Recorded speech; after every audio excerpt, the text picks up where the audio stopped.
Hi friends, welcome to Bala's kitchen. நம்ம இன்றைக்கி என்ன செய்ய போகிறோம்னா, சிம்பிளாக குயிக்காக செய்யக்கூடிய இன்ஸ்டன்ட் சிக்கன் கிரேவி தாங்க செய்ய போகிறோம். டேஸ்ட்டு வேறு லெவலில் இருக்குங்க.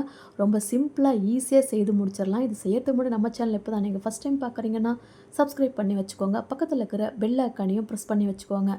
அப்போ தான் நான் போடுற வீடியோ உடனே நோட்டிஃபிகேஷனாக வருங்க. வாங்க இப்போ வீடியோக்குள்ளே போகலாம். நான் ஆஃப் கே சிக்கன் நல்லா வாஷ் பண்ணிவிட்டு வச்சுருக்கேன். இதில் 1/4 ஸ்பூன் மஞ்சள் பொடி சேர்த்துக்கோங்க. 1 ஸ்பூன் பெப்பர் பொடி சேர்த்துக்கோங்க. 1 ஸ்பூன் சில்லி பவுடர் சேர்த்துக்கோங்க. இது கொஞ்சம் காரம் அதிகமாக இருக்கும். உங்களுக்கு காரம் கம்மியாக இருந்தால் 1.5 ஸ்பூன் சேர்த்துக்கோங்க. 1/2 ஸ்பூன் கரம் மசாலா சேர்த்துக்கோங்க. 1 ஸ்பூன் இஞ்சி பூண்டு பேஸ்ட்டு சேர்த்துக்கோங்க. இப்போ கொஞ்சமாக கஸ்தூரி மேத்தி சேர்த்துக்கலாம். சிக்கனுக்கு தேவையான அளவுக்கு உப்பு சேர்த்துக்கோங்க. நான் 3 பச்சை மிளகா நல்லா பொடிசாக கட் பண்ணி வச்சுருக்கேன், அதையும் சேர்த்துக்கோங்க. 2 பெரிய வெங்காயத்தை நீல வட்டமாக மெலிசாக கட் பண்ணியிருக்கேன், அதையும் சேர்த்துக்கோங்க.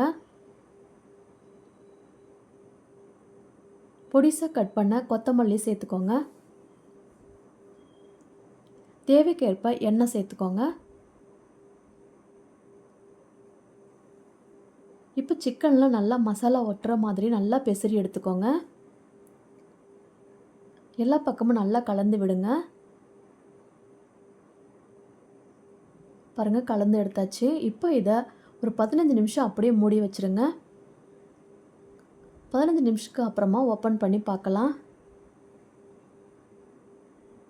இப்போ இதில் ஒரு 1/2 லெமனை புழிஞ்சு விட்டுட்டு நல்லா மிக்ஸ் பண்ணி விடுங்க. மிக்ஸ் பண்ணிவிட்டு ஒரு 10 நிமிஷம் அப்படியே மூடி வச்சுருங்க. 10 நிமிஷத்துக்கு அப்புறமா ஒரு பாத்திரம் வச்சுக்கோங்க. தேவையான அளவுக்கு எண்ணெய் சேர்த்துக்கோங்க. அதில் பட்டை, கிராம்பு, ஏலக்காய் சேர்த்துக்கோங்க. இப்போ நம்ம மிக்ஸ் பண்ணி வச்ச சிக்கனை சேர்த்துக்கோங்க. இதை நல்லா மிக்ஸ் பண்ணி விடுங்க. மிக்ஸ் பண்ணி விட்டுட்டு அப்படியே மூடி வச்சுருங்க. இது ஒரு 20 மினிட்ஸ் அப்படியே இருக்கட்டும். பாருங்கள், சூப்பரான சிக்கன் கிரேவி ரெடி ஆகிடுச்சு. ரொம்ப குயிக்காக செஞ்சு முடிச்சிடலாம். ரொம்ப ஈஸியான ரெசிபியும் கூட. எதையுமே நம்ம அரைக்கவே தேவையில்லை. தக்காளியும் நம்ம சேர்க்கலை. ஆனால் சூப்பராக இருக்கும் இந்த கிரேவி. சாப்பிட்றதுக்கு ரொம்ப அருமையாக இருக்கும். இட்லி, தோசை, சப்பாத்தி, நான், பரோட்டா கூட, ரைஸ் கூடலாம் சூப்பராக இருக்குங்க. இப்போ இதை வேறு பவுலில் மாற்றி வச்சுடுங்க. அவ்வளோதாங்க, சூப்பராக ரெடி ஆகிடுச்சு. இதே மெத்தடில் நீங்களும் உங்கள் வீட்டில் ட்ரை பண்ணி பார்த்துட்டு கமெண்ட்டில் உங்கள் ஃபீட்பேக்கை சொல்லுங்கள். இந்த வீடியோ பிடிச்சதை லைக் பண்ணி ஷேர் பண்ணுங்கள் உங்கள் ஃப்ரெண்ட்ஸ் அண்ட் ஃபேமிலிக்கு. மறக்காமல் நம்ம சேனலை சப்ஸ்கிரைப் பண்ணிக்கோங்க. கண்டிப்பாக ட்ரை பண்ணி பாருங்கள். தேங்க்யூ. நெக்ஸ்ட் வீடியோவில் பார்க்கலாம்.